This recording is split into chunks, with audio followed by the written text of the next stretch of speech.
Hi, welcome to How to D&D. My name is Fred Wheeler and today I want to talk about Dungeons & Dragons 5e. And we're not going to deal with control weather because the weather here in New Zealand is fine. I'm not worried about that at all.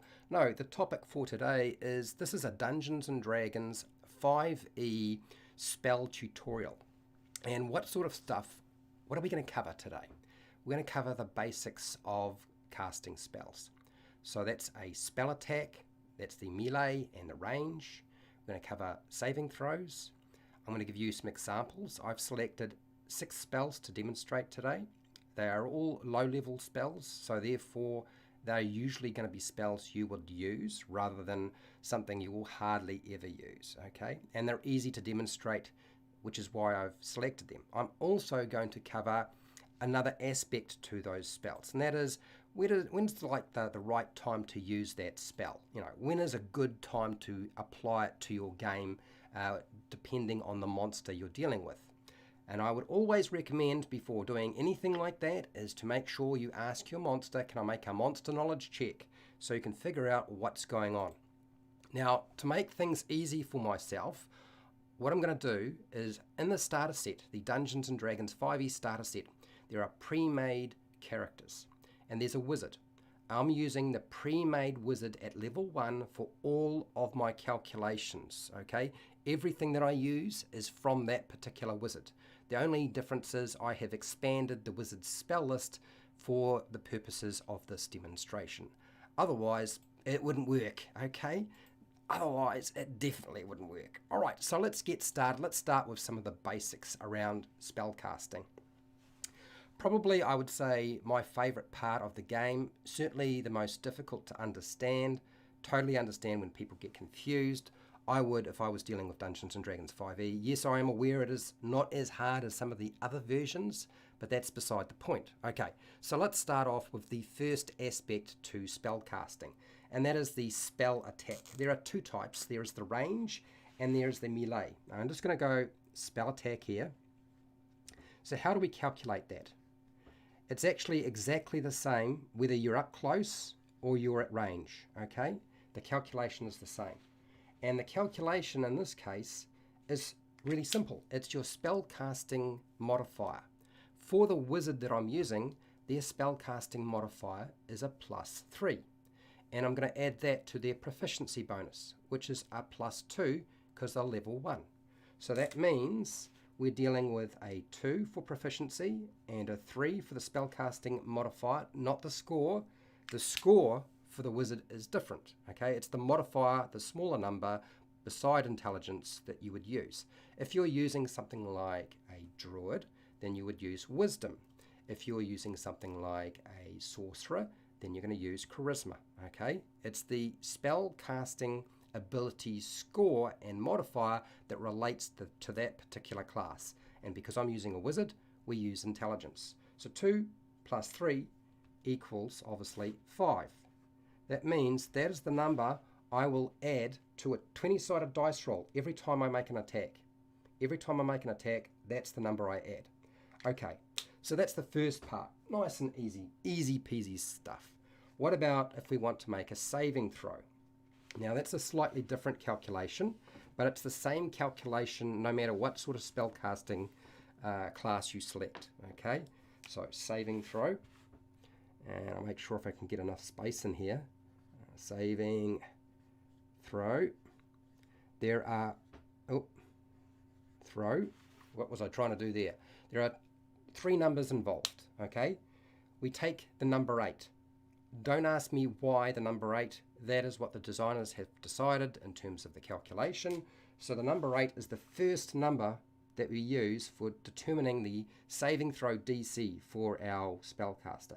And then we're going to add, just like our spell attack, we're going to add the proficiency bonus. So at level 1, that is a 2. So we add 2. You're getting a theme here, right? Now that we've added that, we're going to add one other number, and that would be the spellcaster's ability modifier, not the score. It's the smaller number. For the wizard, it's a +3, so we're adding 3. So that's 8, 2, and 3 comes to 13. So every time a creature, monster, or enemy has to make a saving throw against our wizard, who is right over here in the back line, they're going to have to get at least a 13, otherwise they will fail that particular saving throw. And of course there are different effects based on a saving throw. Sometimes some spells have no effect if you save and are successful. Others, even if you save, you still take half damage, but we're not going to go into that. Now there's another mechanic to Dungeons and Dragons spellcasting that confuses people, and I still find it hugely confusing myself, but we'll cover it as well. And you might have remember somebody mentioned something about concentration. Concentration only applies to a spell that is stipulated as a concentration spell. Okay, so if it doesn't say it's concentration, don't need to worry about it. But if it does say concentration, and it usually has a longer duration, then you would have to actually calculate what you need to roll. Now, who actually makes that concentration check? It's a constitution check. It is made by the person who is casting the spell. It is usually done when the spellcaster has got a spell that's concentration and somebody does damage, like a rock gets hurled by this hill giant over here and it hits our wizard. What do we do? Concentration. So, concentration. Gosh, my pen is quite big. Okay, so there's one number we start with. The DC that the wizard has to get on their constitution check is a 10. But there's an amendment to that. And the reason there's an amendment is because sometimes a monster will do more damage than what is kind of expected.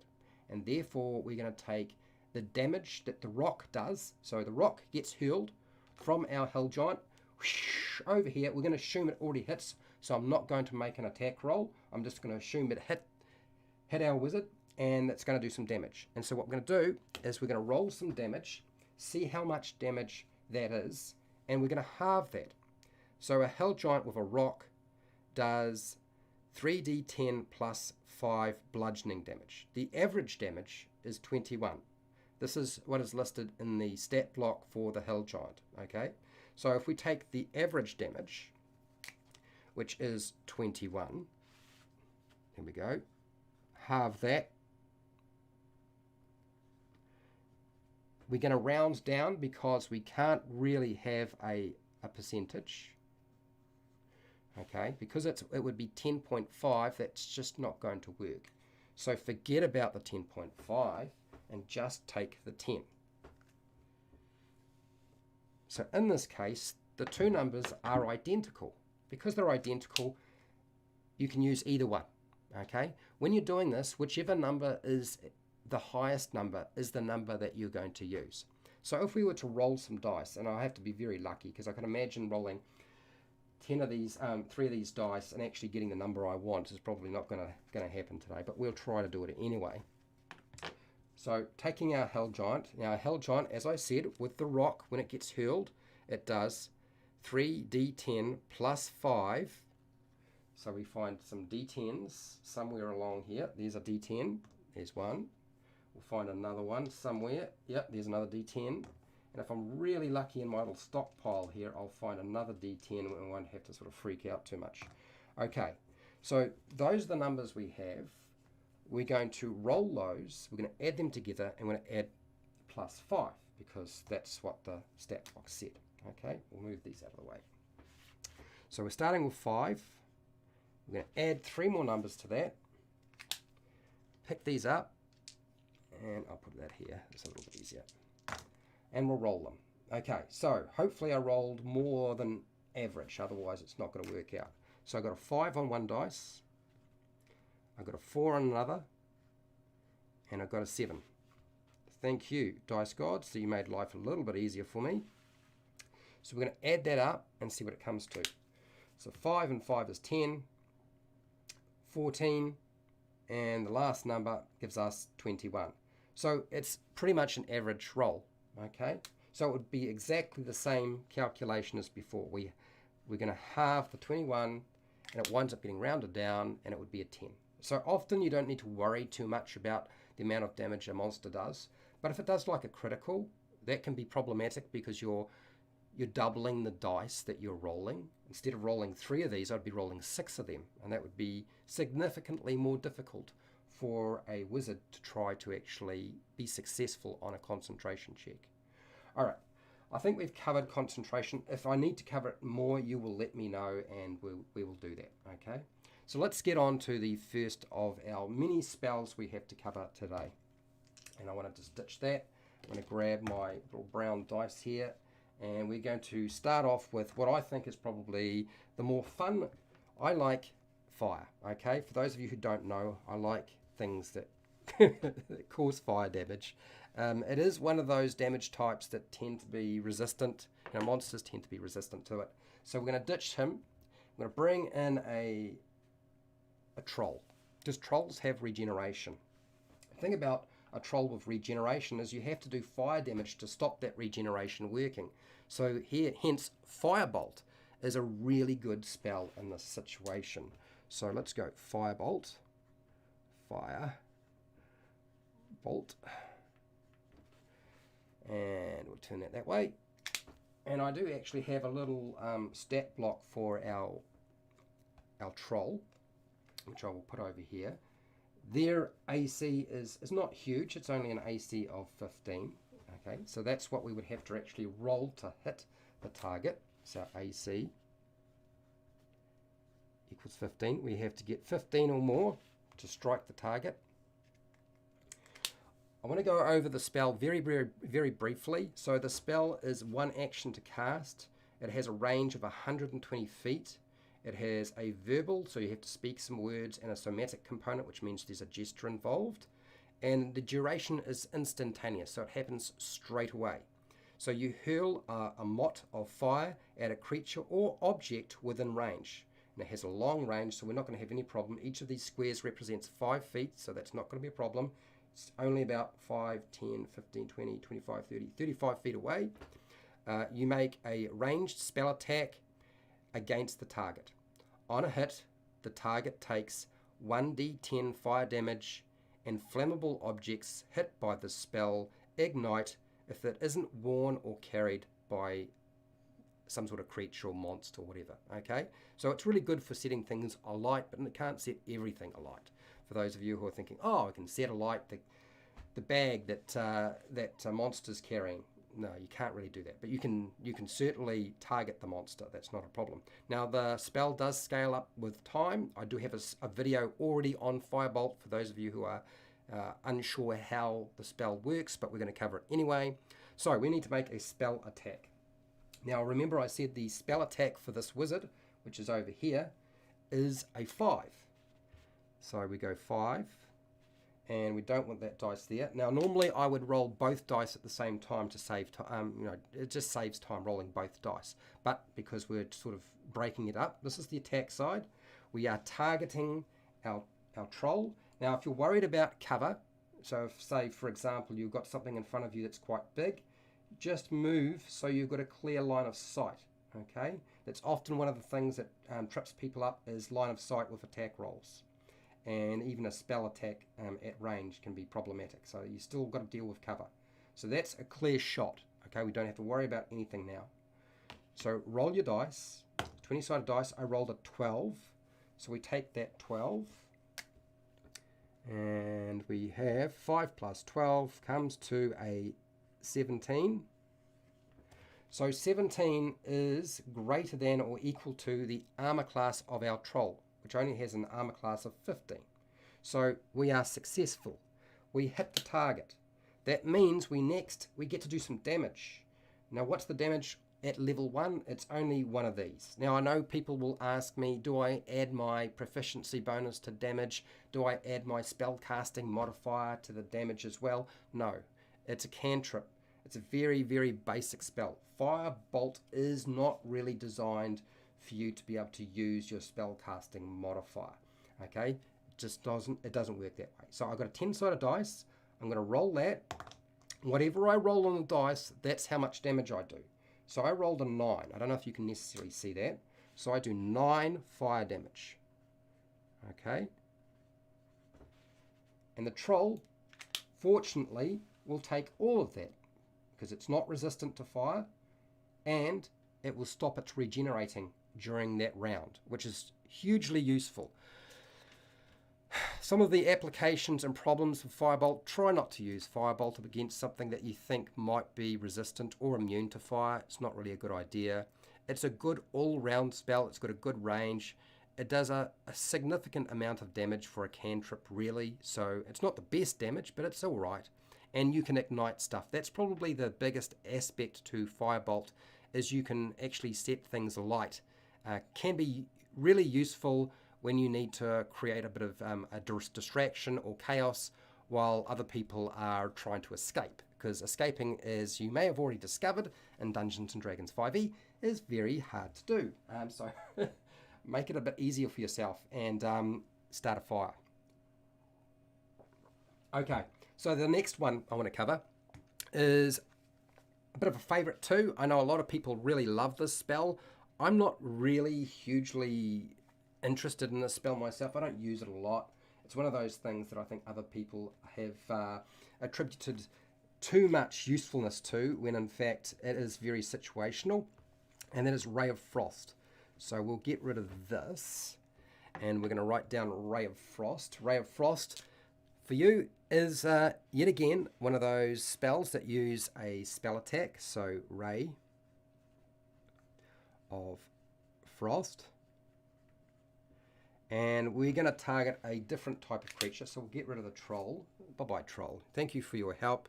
I do appreciate your time, but we are going to grab somebody else. We're going to grab what is called an Etten. It's like a two-headed giant-like creature. Okay, there's an Etten. Now, for those of you who are into spellcasting, can I just make it really clear, it's always a good idea to have meat shields in front, somebody who can block so you don't have to worry about monsters running up to you and then smacking you, because you probably won't survive that. So an Etten has an armor class of only 12, so the armor class is very, very low. That tends to be the case with most monsters. And we're going to go over the spell very briefly, and then I will actually demonstrate how you're going to use this in this situation. So, Ray of Frost has a casting time of 1 action. It has a range of 60 feet, so that's not a huge range, but it should be enough to get what you need done. It has verbal components, so that means you speak words. It has a somatic component, so you have a gesture to it. The duration is instantaneous, and you fire a frigid beam of white blue light that streaks towards a creature within range. Make a ranged spell attack against the target. On a hit, it takes 1d8 cold damage, and its speed is reduced by 10 feet until the start of your next turn. That's the caster, okay? So, hugely useful if you get it working the way you want it to. So let's go through the process of making attack. You should have figured it out by now. Spell attack is the 5. We're going to roll a 20-sided dice, just like we did before. Make sure you line yourself up, so make sure you're not standing behind somebody who's going to block your line of sight or provide cover. Usually with larger creatures, that's not so much a big problem, because you're usually medium size, and so then cover rules work slightly differently. So, but I've got a clear line here, and I can move back and forth if I want to, and I can find cover, and I can position myself where I am in a better place so that things can't target me. I can even take my shot from here and then move behind the well if I wanted to. Okay, so let's roll that 20-sided dice. We don't want that one. That's not the right dice. Okay, so I rolled a 12. Oh, I'm going to roll 12s all night. I suppose that's better than 1s and 2s. So 12. You can already see what's going to happen. So 5 plus 12 is 17. So 17 is equal to or greater than the armor class of the Etten. So we're going to hit the target with our Ray of Frost. So what does it do? It's going to do some damage. What's that damage? Remember, I said it was a 8-sided dice. At level 1, it's only one 8-sided dice. It does scale up, so as you use it at higher levels, like level 5, you get 2 of these, and at level 11, you're going to get 3, and at level 17, you'll get 4 8-sided dice to roll. There is no modifier added to this. It's just the dice, nothing else. For those of you who are thinking you're ever going to get to level 17, I mean, most people don't even play past level 10. So level 10, 11, 12, that tends to be where people are playing at. Okay, so let's do some damage. So all we do is we pick up the dice, 8-sided dice, we roll the dice. I rolled a 6. That's how much damage we do. Okay, so 6 cold. It means it is possible to just do 1 point of damage. For those of you who are wondering, it definitely can happen. It's a bit unfortunate, but it does happen. Okay, so I'm going to take this card away for a second, and I just want to talk to you about what's going to happen. Once you've had your turn as the wizard, you can maneuver yourself into a better position, provided you've got enough movement. Each of these squares is 5 feet, so if I was here, I can go 5, 10, 15, 20. Okay, move behind there, and I'm fine. This slows down the movement of an Etten. Now, the Etten has a speed of 40 feet. And when you're slowing down a creature that's already quite fast, it's almost pointless. Because, as you can see, because of the distance that it's dealing with, 5, 10, 15, 20, it's already up in the face in the meat shields. So the best time to have used something like this is when it was further back. So let's bring it back a little bit and see what sort of distance we need before it becomes kind of useful to us. So we'll go backwards, 5, 10, 15, 20, 25. This thing's big enough, can probably step over that wall.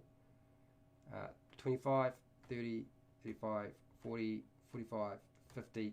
Okay, so if we were at 40 feet, roughly, and we slow it down, and it would still be in range. So using Ray of Frost at extreme range is a good idea, provided there's nobody in the way, providing cover and stuff like that.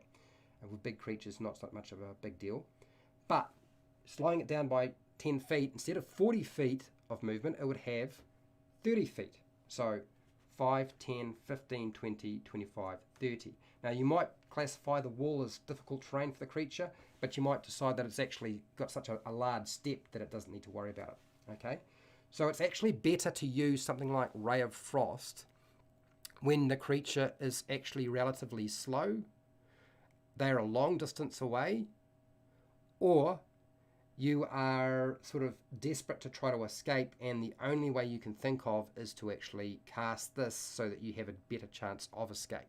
So at long range it's better. Try to cast it on a creature that doesn't already have a very fast speed, and try not to use it when it's already too close, because once it's already about 30 feet away, it's probably going to get to you anyway. The idea is you want to force it to actually dash. If it can get the creature to dash, it can't make an attack that round. And that's often what people use Ray of Frost for. And that's Ray of Frost and how you would use it in your game. Okay, let's pick a different monster and another spell that we can cast here. Something that is a little bit more, I guess, a lot of people when they talk about Ray of Frost, it's one of those spells I've always found that requires a lot of forethought, and in conjunction with something else it can work well. But there's another spell which is surprisingly useful. I'm going to move our wizard back over here, and I'm going to pull out an owlbear for today. I think an owlbear seems like a reasonable option, so we'll get rid of that. And where's my owlbear? There's an owlbear. We'll bring the owlbear in, okay? And we'll rub off this. We're going to use Chill Touch. Chill Touch is surprisingly a very good spell. A lot of people don't realize just how useful this thing can be, and I'm actually quite surprised how little people pick up this spell. Its range is pretty good, it does a reasonable amount of damage, and it has a whole lot of additional effects that are quite useful in the right situation. So let's go Chill Touch. Chill Touch. And we need the armor class. I'm pretty sure we need the armor class because I'm almost completely sure that this is a ranged spell attack. Okay, so we're not making a saving throw. So we're going to look at the armor class of our monster, and it's a 13. So AC equals 13 for an owlbear. Remember, we're using our wizard. That's a +5 for the spell attack, and we're going to roll a 20-sided dice again. There's a lot of repetition, I'm aware, but we'll go over it until you guys have got it sorted out. So I rolled a 15. Oh, okay, we get a different number. No more 12s, maybe. Okay, so 15. 5 plus 15 is 20. Okay, cool. So we've hit the target. But let's actually have a look at that spell, because as I said, there's a lot of different effects going on with Chill Touch that a lot of people don't realize, and in the right situation it works really well. So it's got a casting time of 1 action. It's got a range of 120 feet, which is pretty much the longest range you're going to get with any cantrip. So it's a really good cantrip to have. It's got a verbal component, so you speak words, a somatic component, so there's a gesture, and the duration is 1 round. Now you'll notice I didn't say instantaneous. It says 1 round. That doesn't mean just your turn. That means everybody's turn in that round. And here is the reason why. You create a ghostly skeletal hand in a space, or in the space of a creature within range. Okay, so what is basically happening is there's a skeletal hand that is appearing. I'm going to use a dice to represent this. Right there, that 4-sided dice, that's our skeletal hand. Okay, you make a ranged spell attack against the creature to assail it with a chill of the grave. Okay, so we did our spell attack. On a hit, the target takes 1d8 necrotic damage. So we need a 8-sided dice to do the damage, so we'll get that out of the way. And it can't regain hit points until the start of your next turn. This is why the spell is duration of 1 round. That means if you target a creature that has healing potions, they won't be able to benefit from the healing potion. If they have healing spells, they can't use those healing spells on them and regenerate hit points, because Chill Touch stops that. Now, although it's really useful to use it, I guess, against any creature that might be able to use spells and potions, can you imagine if we go back to our troll? Sorry, troll, you got the hard work today. If we go back to our troll, remember, trolls regenerate at the beginning of their turn, and they regenerate 10 hit points every time. So if you were to cast Chill Touch on it, it can't regenerate. So this is why, I mean, fire would do the same thing, it can't regenerate, but Chill Touch can do that as well. Okay, so that's why it's really useful for anything that tries to regenerate. So let's go back to our owlbear, because we're going to pick on the owlbear. I like picking on owlbears. It's a fun monster. Okay, all right, so there's our owlbear. Now there's a couple of other things that are going on here, and I want to just go over them, and then I will explain what's going on with that, okay? Until then, the hand clings to the target. So the hand clinging to the target represents it staying there for 1 round. If you hit an undead target, it also has disadvantage on attack rolls against you until the end of your next turn. So that's very important. That means that when you're dealing with undead creatures, it changes the ball game again. All right, so let's deal with our owlbear. I'm going to take that dice, I'm going to roll it, pardon me, and I got an 8, so that's good news. So owlbears are not resistant to necrotic damage. Okay, so you don't have to worry about that being a problem. Necrotic damage is something that is usually you're going to get resistance from undead with, when it comes to necrotic damage sometimes. So that can be problematic. Necrotic, I think I've got that right. Okay. So there are some pluses and some minuses to doing that. So the creature now takes 8 necrotic damage, and you remove that from their hit points. Okay. So it's a good spell. It's got lots of range. It stops people healing, or creatures healing, or whoever it is you're targeting. But if we were dealing with a target like a zombie, I want to talk about what happens with a zombie, because zombies are a little bit interesting about what goes on there. Frankly, because they've got a really, really low armor class. Really low. You'd be surprised just how low. So if we had a bunch of zombies over here, and we rub out all this stuff, and we redo our calculation, which we will, and you'll see what I mean when we do this. It's quite entertaining. The armor class of a zombie is 8. Now, not all undead have an armor class of 8, obviously, but a zombie, pretty easy to hit. No matter what, it doesn't really matter what you're hitting it with. So that's 8. Okay, that's its armor class. So we'll make our attack roll again with our Chill Touch, so we can move into position, fire off our spell target whichever one you want. It doesn't really matter. You decide. They're about the same distance apart. They're going to get there at some point. Okay, so what do we got? We got a 12. So we add 12 to our 5. I'm rolling a lot of 12s today. So we get 17. So 17 is definitely greater than or equal to the armor class of a zombie.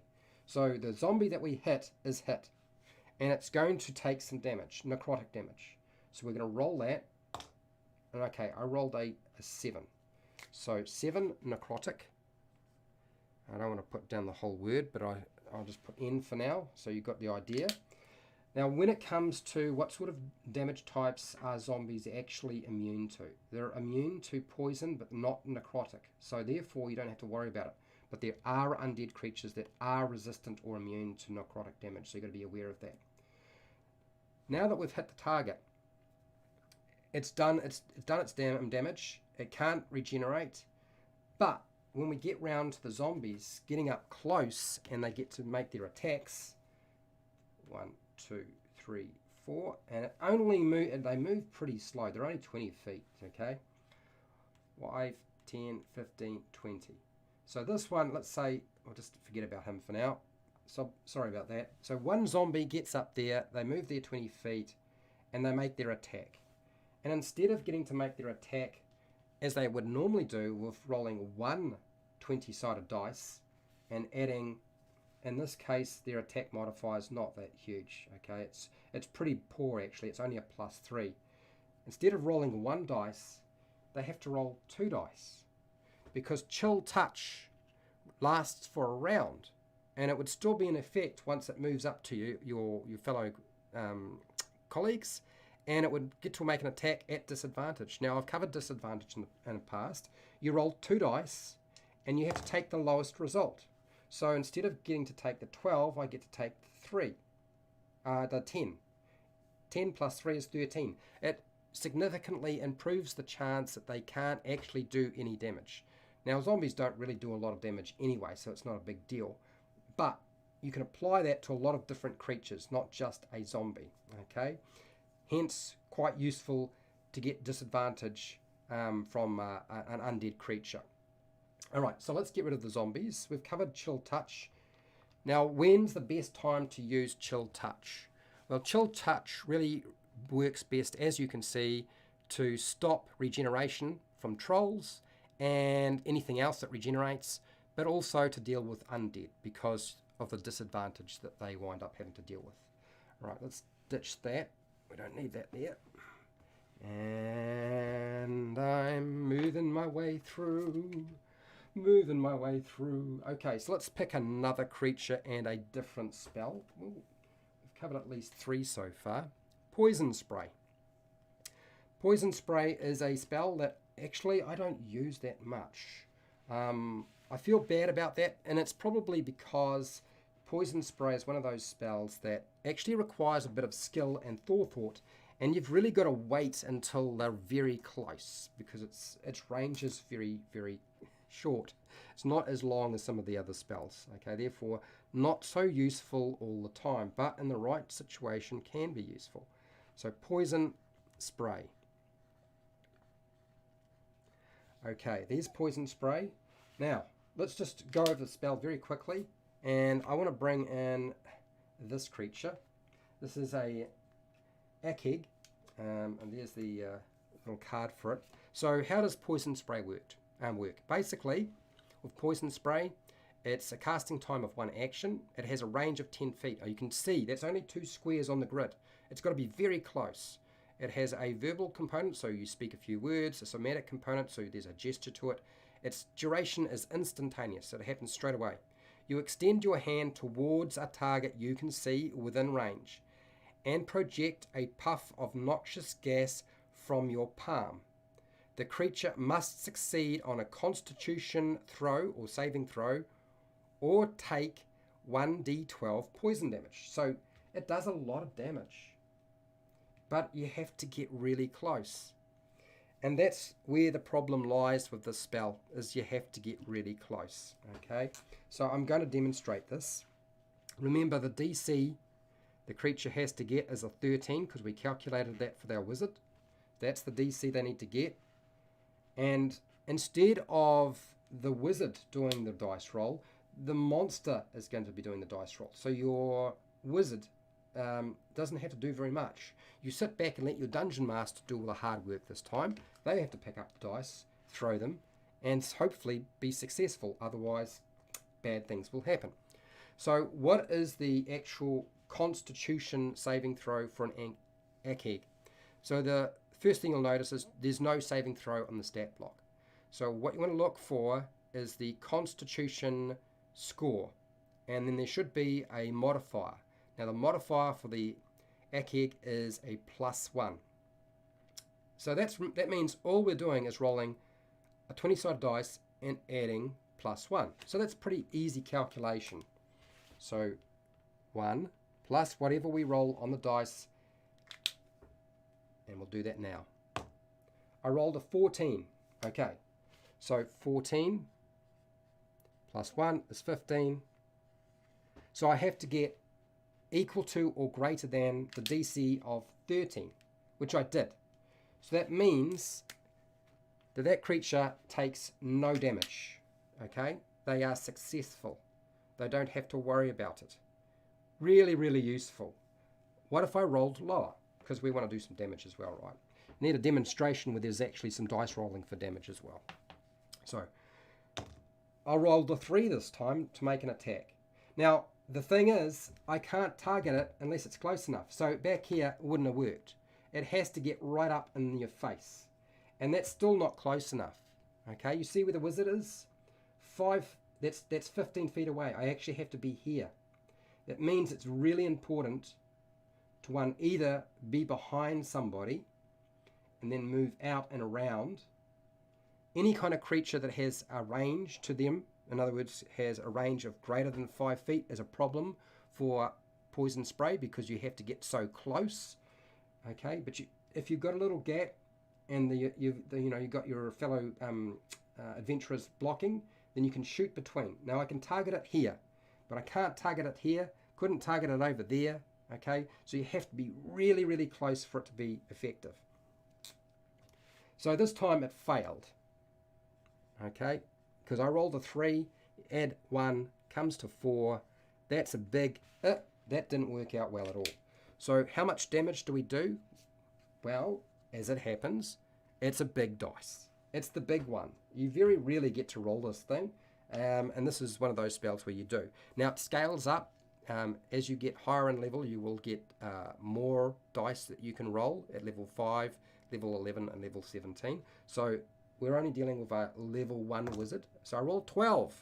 Sweet. How much is that? That's 12. We don't add any modifier. Okay, it's a cantrip. It's only 12. And what sort of damage is it? It's poison.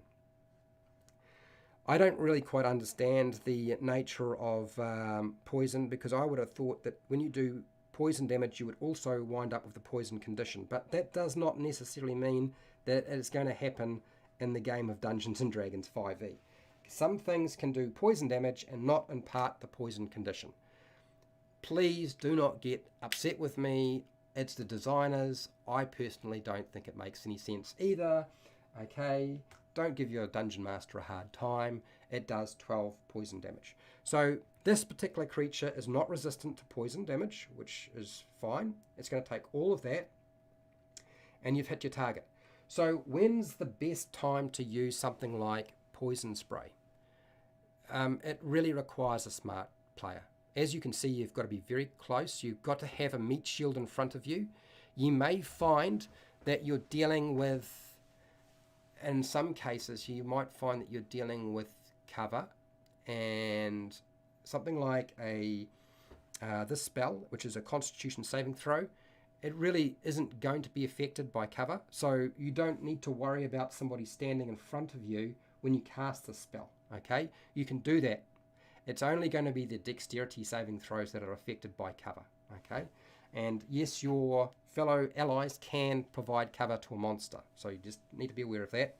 The other thing with poison spray is, frankly, I find that it is too hard to use on a regular basis. I've seen it used in my games before, and it's done bucket loads of damage. It's been really useful when it could be used, but it's really come up because you have to be so close. And most battles take place at a range of anywhere from 100 feet to 60 feet away, so you're going to be using some other sort of spell before you ever get to poison spray, and the idea is to knock out and take out the creatures before they ever get close enough to do any kind of damage. So therefore it's not a hugely useful spell, but it does a lot of damage. Okay, I know somebody's going to disagree with me. There's going to be somebody who's going to get upset about me dissing on poison spray, but it's very situational. You've got to be very close. And do not use poison spray on anything that might have poison resistance or immunity. That would be a bad thing. Okay, right, let's get rid of that dice. Let's move on to the next spell. I've done poison spray. I want to cover another spell. This spell is, oh gosh, I don't even know if I would even consider it something that I've even seen anybody use successfully. It just doesn't come up that often, and that's Acid Splash. A lot of these spells I have already done videos on, so if you haven't seen them, you can go and check them out, and they are a lot shorter, but they don't cover everything in a huge amount of detail. Now, Acid Splash is one of those things where when you use it, you want to target something that is got like a high armor class. It's a good time to use it, and a low dexterity, because it can actually be effective. So let's get rid of you. That thing isn't going to be the thing we want to target today. Now, what we want to target is something that's a pain in the butt. And these things are a pain. And a good time to use them is when they're right next to each other. This is when you want to use Acid Splash, okay? Otherwise, it's not going to work out very well for you. You want the creatures to be close enough that you can actually affect both of them. Otherwise, you're only targeting one creature, and this thing doesn't do a lot of damage. And this is called a boulette. It's the land shark. This thing burrows under the ground and does all sorts of horrible things, and it's like a tank. So they're really hard to hurt. So let's cover Acid Splash. It's a casting time of 1 action. It has a range of 60 feet. It has a verbal component, which you speak some words, a somatic component where you perform a gesture, and it's instantaneous, so it happens straight away. So you hurl a bubble of acid. Choose one creature within range. So we pick only one of these creatures to target, okay? Or choose 2 creatures within range. So now we can target 2 creatures within range, but they must be within 5 feet of each other. 5 feet. Pretty much they need to be standing right next to each other. Okay? 5 feet. That's it. Right next to each other. You do not want them to have too much distance between them. That would be too far away. Okay? They have to be really close. This is why this spell often does not get used by anybody. So the target must succeed on a dexterity saving throw or take 1d6 acid damage. Alright, so acid is what we're doing today. It's only a 6-sided dice, so it's not a lot. The spell does scale up as you level up, so at level 5 you get more dice, and at level 11 and level 17, not that you're ever going to get to level 17 more than likely. Okay, so what is our DC for our wizard? Our wizard has a DC of 13. Remember, we calculated that. DC is 13. So we need to figure out what the dexterity saving throw is for the boulette. We're definitely within range. Now, remember, your party members can provide cover in the right circumstances. So it's easy enough to step to the side, so you've got a clear shot, and then step back again. Okay? And you should be doing that. You're a wizard. If you shoot stuff, step out from behind cover and then step back again. It's always useful. Even your fellow allies provide cover, so use it when you can. So the dexterity saving throw for a boulette. Let's have a look. Well, it's not very high. Fortunately for us, it's only a 0. That's right. It's 0. That's the modifier that we get. So 0 plus whatever I roll on the 20-sided dice. That's what we're going to do for today. Our boulette is in trouble. So step out, hurl it here. It's within range. You've got 60 feet. You can use it further back if you wanted to, provided there isn't too much cover involved. And we roll our dice. I rolled a 20. Okay. Now I know people are going to say, okay, so what happens when I roll a 20 on a saving throw? Does that mean it's an automatic success? No. Automatic success only applies to attack rolls. It can be a spell attack, it can be a melee attack, it can be a ranged attack, it can be a weapon attack, unarmed attack, that's fine, but it does not apply to a saving throw or a skill check. Okay, so we get 20. So that means that our monster got pretty good. It got a 20. It got greater than or equal to the DC of 13. So, unfortunately, Acid Splash does no damage whatsoever. Nothing at all. What if I were to roll that again? Let's roll that again and see if we can actually hurt this thing. Because this thing's got an armor class of 17, so it's got a really high armor class for a monster. I rolled another 20. Oh, is this how it's going to be tonight? Are we going to have 20s rolled from now on? First I started off with 12s. 3, that's better. Okay, so let's give you an example when the monster actually rolls low enough to actually do anything to it. So 0 plus 3 is 3. Okay, it failed. So it's got to take some damage. How much damage is that? It's a level 1 character. We're only going to be rolling a 6-sided dice. No modifiers, no ability scores, no proficiency bonuses. Don't add any of that to the damage.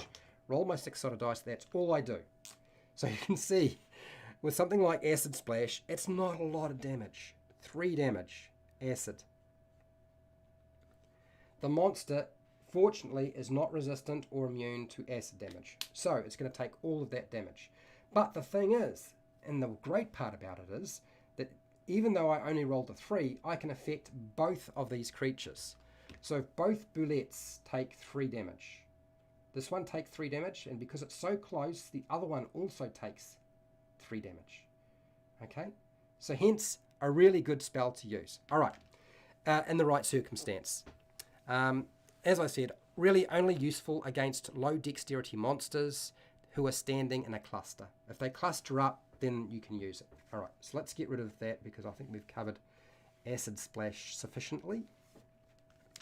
And I believe I have one more spell I want to cover tonight that I specifically have programmed into my presentation. I'm going to get rid of the bullets because the bullets are no use to me anymore. And I'm going to cover the last one. The last one I want to cover is a little bit of a contentious spell. And it's Shocking Grasp. Why is Shocking Grasp contentious?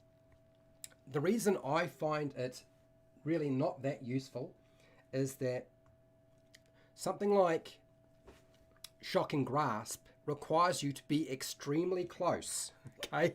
Like right up in the face of something. And that's where I have an issue with this particular one. So I'm going to pick an ogre. That's right, I have an ogre. There's my ogre. The ogre is coming for them. It's going to be bad. And why would we even need to worry about something like Shocking Grasp? Because if you are smart and you're a wizard, you're at the back, staying out of reach of anybody who can do any significant damage to you, right? So this is Shocking Grasp. It's a casting time of 1 action. It has a range of touch, so you have to be right next to it to touch it. Okay?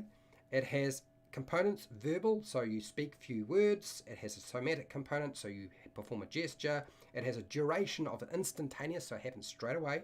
And this is what it does. Lightning springs from your hand to deliver a shock to a creature you try to touch.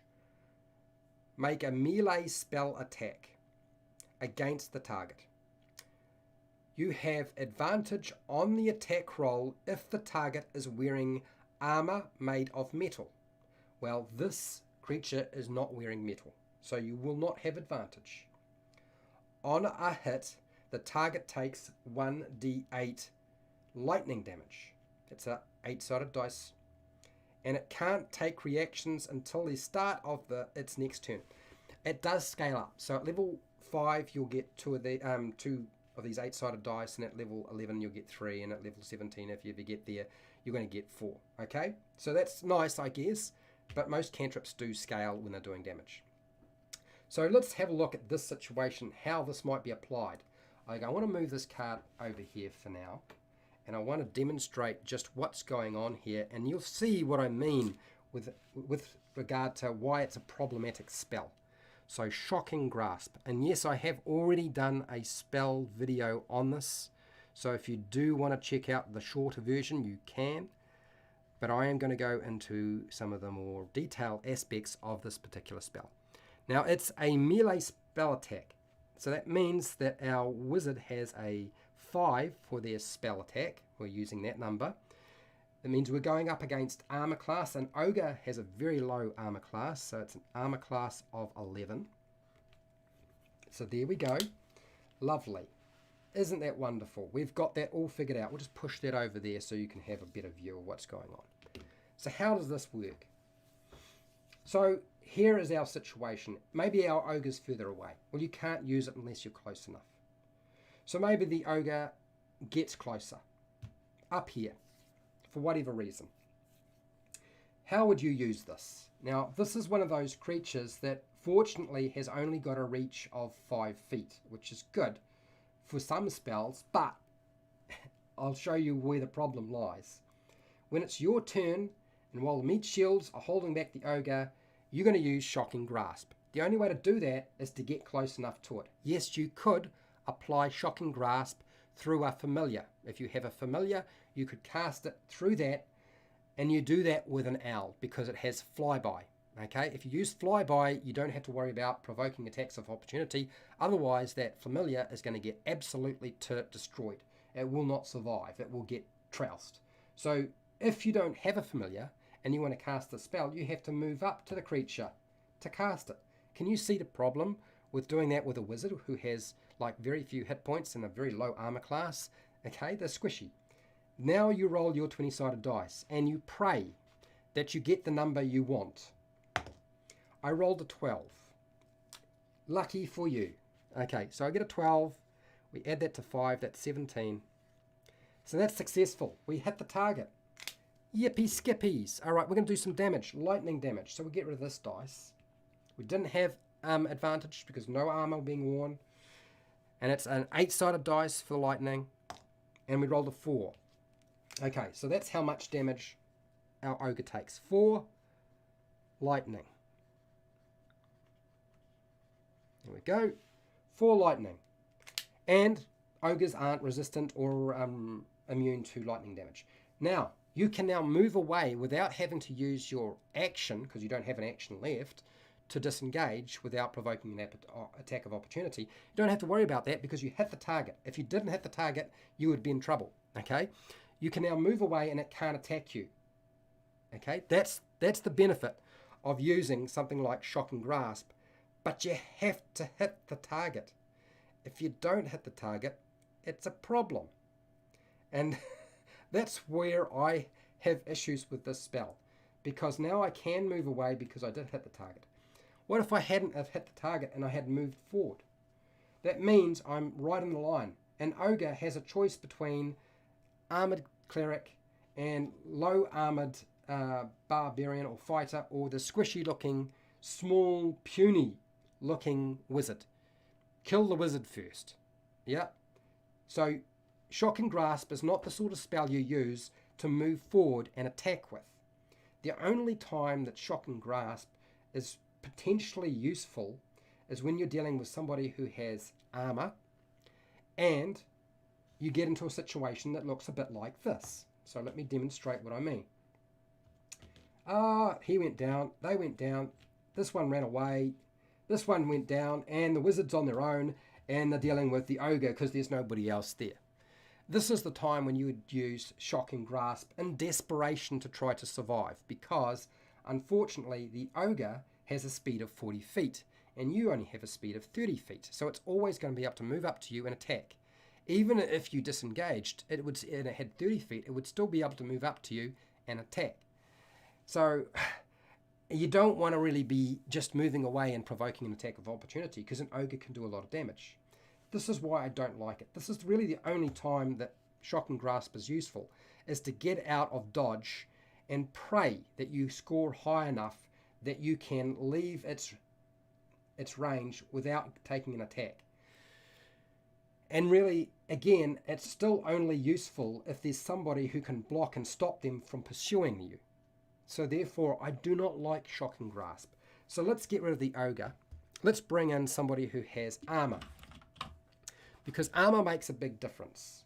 Again, if you do not have meat shields, not really going to be very useful to you. Okay, let's bring all these ones back, because they were running away, and we don't want them to run away just yet. So I'm going to get rid of this and get rid of that, and we'll ditch this. And I'm not going to put down the armor class of the Gnoll, because I frankly don't care what it is. The only difference with our attack roll, our damage roll would be almost exactly the same.